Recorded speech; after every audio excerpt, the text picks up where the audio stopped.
All welcome back to my channel. అందరూ ఎలా ఉన్నారు? బాగున్నారని హోప్ చేస్తున్నాను. సో మైసూర్ నుంచి బేసిక్ గా ఒక 120 to 150 కిలోమీటర్స్ రేంజ్ లో చాలా టైగర్ సఫారీ జోన్స్ ఉన్నాయి అన్నమాట. లైక్ కబిని కానీ, నాగర్హోల్ కానీ, ఆర్ బందిపూర్ కానీ ఇలా. అండ్ రీసెంట్ గా నాకు బేసిక్ గా ఈ సఫారీస్, బర్డ్ సాంచురీస్ మీద ఇంట్రెస్ట్ చాలా పెరిగింది. So I thought I go to safari. నేను వచ్చేసి కబిని సఫారీ జోన్ కి వెళ్తున్నాను ఇప్పుడు. And it's 120 kilometres from Mysore. నేను వచ్చేసి వనా హోమ్ స్టేస్ లో రూమ్ బుక్ చేసుకున్నాను అనమాట.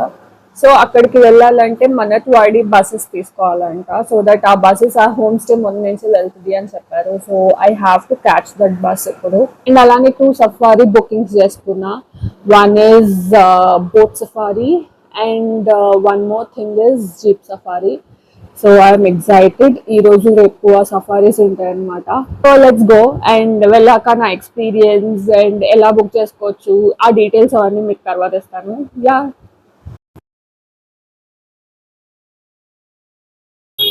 మనట్వాడి బస్ అవైలబుల్ గా లేదు. సో అది మళ్ళీ 4 o'clock వరకు లేదంట. అండ్ నా డే వేస్ట్ అయిపోతుంది అండ్ నా సఫారీ వేస్ట్ అయిపోతుంది.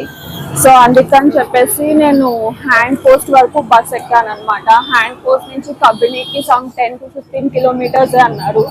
సో మేనేజ్ అయిపోతుంది అని చెప్పేసి సో యా ఇప్పుడు అక్కడికి వెళ్తున్నాను.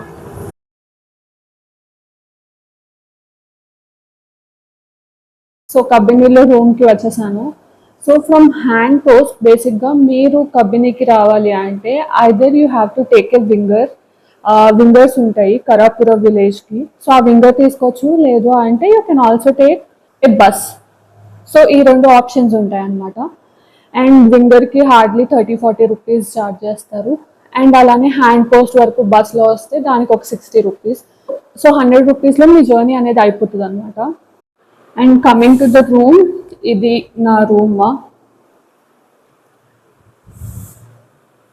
ప్రైజింగ్ డీటెయిల్స్ అవన్నీ నేను తర్వాత చెప్తాను. నేను ఇప్పుడు వెళ్ళి ఇంకా లంచ్ చేయాలి. బికాస్ 2:50కి మళ్ళీ నేను సఫారీ పాయింట్కి రీచ్ అవ్వాలన్నమాట. ఐ హ్యావ్ బోత్ సఫారీ నా. సో తినేసి ఇంకా కొంచెం ఫ్రెష్ అయ్యి చార్జ్ చేసుకొని ఫోన్ అలానే. So I have to go. So this is the dining area. And అలానే ఈరోజు నా లంచ్ ఇదన్నమాట. నా సఫారీ అయినట్టే ఇంకా లిటరలీ వర్షం పడుతుంది ఇప్పుడు.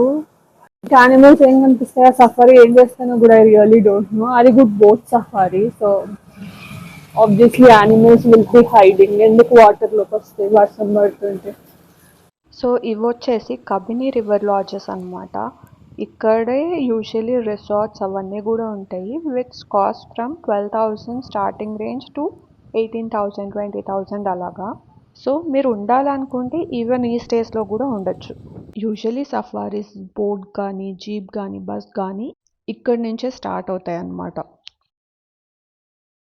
సో అదే అనమాట నా బోట్ సఫారీ కోసం. So I have to go there and hopefully animals కనిపించాలని కోరుకుంటున్నాను. But I doubt considering the weather and all. So అదంతా కబిని నేషనల్ పార్క్ అనమాట.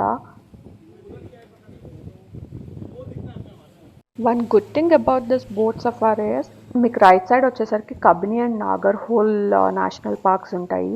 అండ్ లెఫ్ట్ సైడ్ వచ్చేసి బందిపూర్ నేషనల్ పార్క్ ఉంటుంది.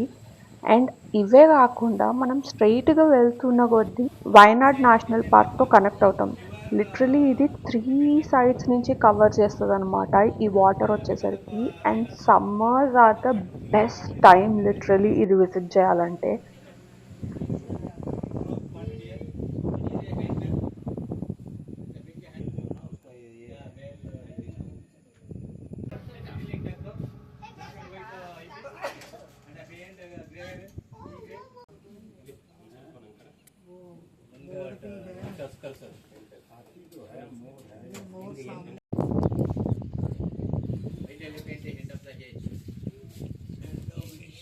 సఫారీ అయితే అయిపోయింది. Now I'm going back to my room. విజయల్లార్ resorts అనమాట. ఇన్ కేసెస్ మీకు కనుక 3-4K ఎక్స్ట్రా అయినా పర్లేదు అనుకుంటే I would recommend staying in this resorts. ఇది ఆల్మోస్ట్ 100 acres లో స్ప్రెడ్ అయ్యి ఉంది అనమాట. అండ్ నేను ఉంటుంది వచ్చేసి వనా హోమ్ స్టేస్. అండ్ దీనికి వచ్చేసి lunch, dinner as well as next day breakfast included అన్నమాట. ఇది ఎగ్జాక్ట్లీ కరాపురా విలేజ్ దగ్గర ఎక్కడైతే ఆపుతారో దాని ఆపోజిట్ లోనే ఉంటది. సో మీకు పెద్ద కష్టం కూడా ఉండదు ఈ స్టేని రీచ్ అవ్వడానికి. సో చార్జెస్ వచ్చేసి బేసిక్ గా నాన్ ఏసీ రూమ్ అయితే సింగిల్ ఆక్యుపెన్సీ కోసం 3,500, అదే డబుల్ ఆక్యుపెన్సీ అయితే 5,000. అండ్ అలానే ఏసీ రూమ్స్ వచ్చేసి single occupancy is 4,500 and double occupancy is around 6,000. So ఇదన్నమాట ప్రైజెస్. యూజువలీ సఫారీ దగ్గర మీరు ఏ స్టేస్ చూసినా ఇట్స్ ఎక్స్పెన్సివ్ అనమాట. ఇదనే కాదు, any stay you book resorts అయితే ఇంకా ఎక్స్పెన్సివ్ ఉంటాయి. లైక్ లిటరలీ నేను ఇప్పుడు ఉంటున్న ప్లేస్ లో అయితే ఫస్ట్ రిసార్ట్స్ అవన్నీ చెక్ చేసా. They are charging around 15K per night and including food and all, and also safari అవి కూడా ఇంక్లూడ్ చేసి. అండ్ ఉన్న వాటిలో నాకు అయితే ఈ స్టే బెస్ట్ ఆప్షన్ అనిపించింది. బికాస్ సో నాకు దీనికి బేసిక్గా సఫారీకి, స్టేకి, ఫుడ్ అంతా కలిపి నాకు 10,000 అయింది. ఎంత లేదన్నా 5,000 అయితే నాకు తగ్గింది instead of staying at the resorts. And ఇక్కడ నుంచి సఫారీకి తీసుకెళ్లడం, తీసుకురావడం ఇవన్నీ కూడా ఈ స్టే వాళ్ళే హ్యాండిల్ చేస్తున్నారు. సో అది కూడా నాకైతే ఇష్యూ ఏం లేదు. ఈ రోజు ఇంకా తినేసి డిన్నర్ కొంచెం మార్లీగా స్లీప్ చేయాలి. బికాస్ రేపు మార్నింగ్ 6 o'clock జీప్ సఫారీ ఉంది. సో అట్లీస్ట్ అందులో ఆయన ఏమన్నా కనిపించాలని హోప్ చేస్తున్నాను. Good morning. This is how the weather looks. అంత అనుకూలంగా అయితే అనిపించట్లేదు. సో చూడాలి ఏం జరుగుతుందో. బేసిక్గా this area is also famous for black panther sightings అనమాట. కాకపోతే ప్రాబిలిటీ అనేది చాలా చాలా చాలా తక్కువ. ఇఫ్ అది కనుక కనిపిస్తే ఇంకా నా అదృష్టం ఇంకా నెక్స్ట్ లెవెల్లో ఉంది అన్నట్టు. I'm ready to go to the safari. బేసిక్గా సఫారీ వెహికల్ నా స్టే దగ్గరికి వస్తుంది. So let's go.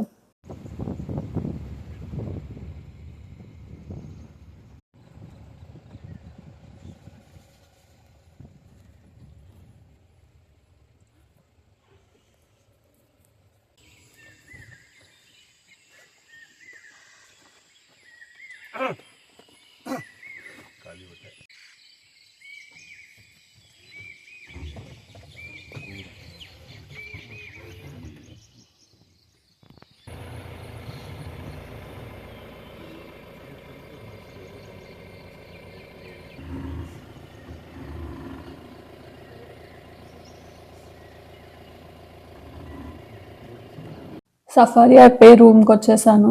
I'm happy that tiger కనిపించింది అని, బట్ బ్లాక్ ప్యాంథర్ అయితే కనిపించలేదు.